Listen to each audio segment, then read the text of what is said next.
कर्म फल सबको मिलता है। बेटा बनकर, बेटी बनकर, दामाद बनकर और बहू बनकर कौन आता है जिसका तुम्हारे साथ कर्मों का लेना देना होता है। लेना देना नहीं होगा तो नहीं आएगा। एक फौजी था।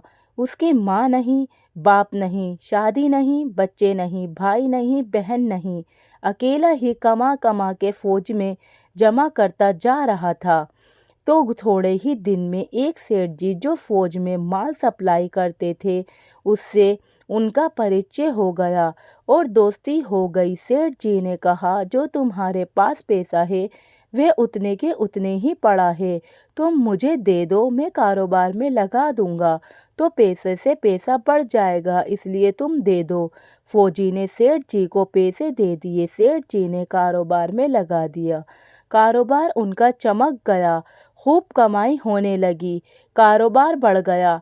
थोड़े ही दिन में लड़ाई लग गई।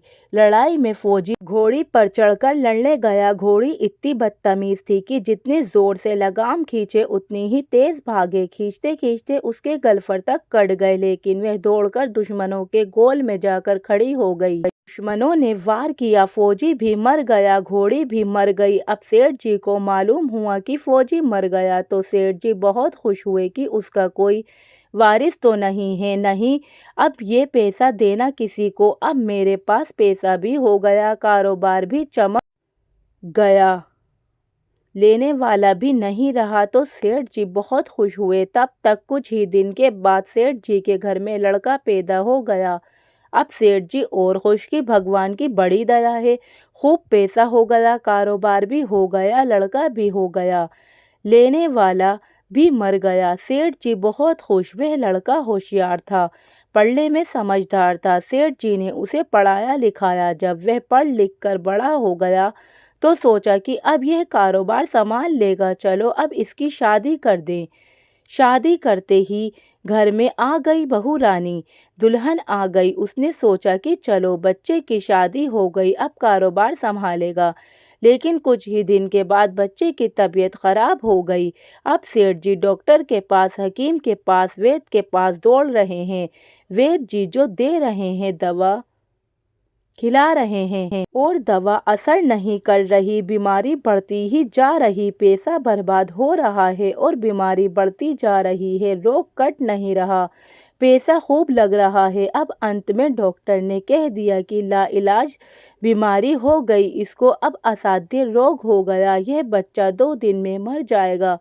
डॉक्टर के जवाब देने पर सेठ जी निराश होकर बच्चे को लेकर रोते हुए आ रहे थे।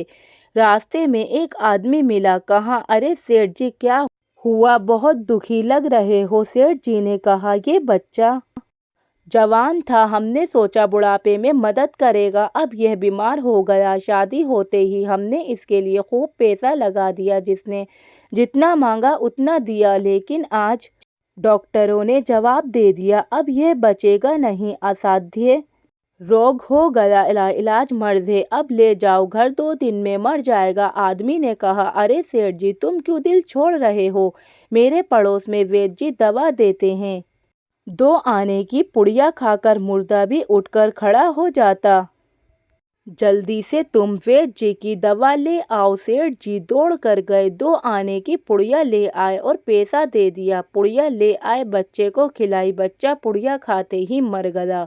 बच्चा मर गया। अब सेठ जी रो रहे हैं, सेठानी भी रो रही और घर में बहुरानी और पूरा गांव भी रो रहा। गांव में शोर मच गया कि बहुरानी सेठ की कमर जवानी में टूट गई, सब लोग रो रहे हैं।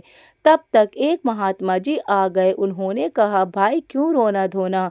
लोग बोले, इस सेठ का एक ही जवान लड़का था, वो भी मर गया, इसलिए सब लोग रो रहे हैं, सब दुखी हो रहे हैं। महात्मा बोले, सेठ जी रोना क्यों। सेठ महात्मा, जिसका जवान बेटा मर जाए वे रोएगा नहीं तो क्या करेगा।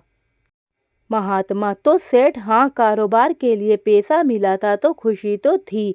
महात्मा, अरे उस दिन तो आपकी खुशी का ठिकाना ही नहीं था।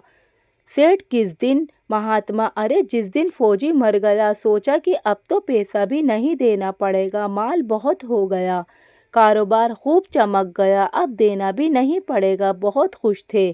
सेठ, हाँ महाराज, खुश तो था, महात्मा, और उस दिन तो आपकी खुशी का ठिकाना ही नहीं था, पता नहीं कितनी मिठाइयाँ बढ़ गईं। सेठ किस दिन? महात्मा, अरे जिस दिन लड़का पैदा हुआ था।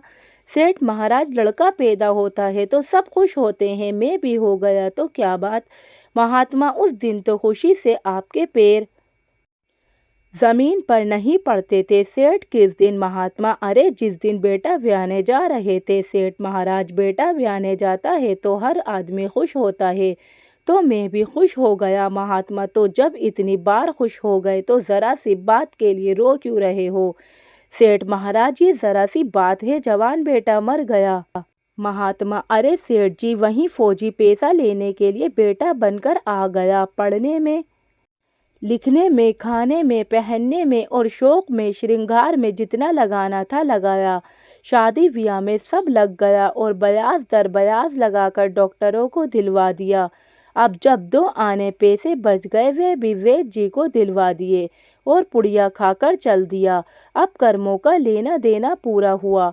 सेठ जी ने कहा, हमारे साथ तो कर्मों का लेना देना पूरा हुआ। सेठ जी ने कहा, हमारे साथ तो कर्मों का लेन देन था, चलो हमारे साथ तो जो हुआ सो हुआ। लेकिन वे जवान बहुरानी घर में रो रही है, जवानी में उसको धोखा देकर विधवा बनाकर चला गया। उसका क्या जुर्म था कि उसके साथ ऐसा गुनाह किया? महात्मा बोले, ये वही घोड़ी है जिसने जवानी में उसको धोखा दिया, इसने भी जवानी में उसको धोखा दे दिया।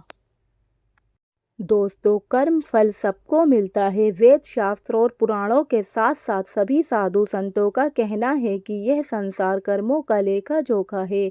इसमें जो जीव चैतन्य है वे समझदारी से भवसागर पार हो जाएगा। दोस्तों, अगर आपको हमारी यह कहानी अच्छी लगी हो तो और अच्छी अच्छी कहानियाँ सुनने के लिए हमारे चैनल को सब्सक्राइब करें और वीडियो को ज़्यादा से ज़्यादा शेयर करें। धन्यवाद।